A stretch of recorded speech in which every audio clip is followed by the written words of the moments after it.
আজকে বাবা বাজার থেকে এনেছিল মাছের মুড়ো আর বলছিল মুড়ি ঘন্ট খাবে। আর আমি এখনো কোনোদিনও মুড়ি ঘন্ট রান্না করিনি, আর মা রান্নার ডিউটিটা আমাকেই দিয়েছে, বলছে রান্না শিখতে হবে ভাই।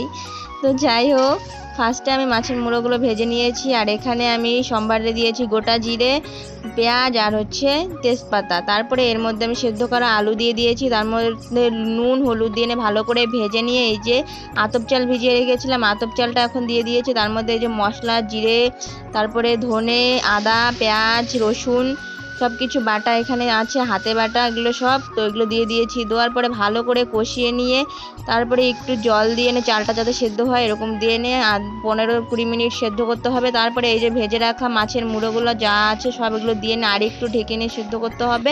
করার পরে লাস্টে এই তো গরম মশলা থাকলে পরে, হ্যাঁ গরম মশলা বা মিট মশলা দিয়ে নিয়ে ভালো করে নামাবে। আর দেখো কি সুন্দর হয়েছে দেখতে, খেতে যে কীরকম হবে জানি না।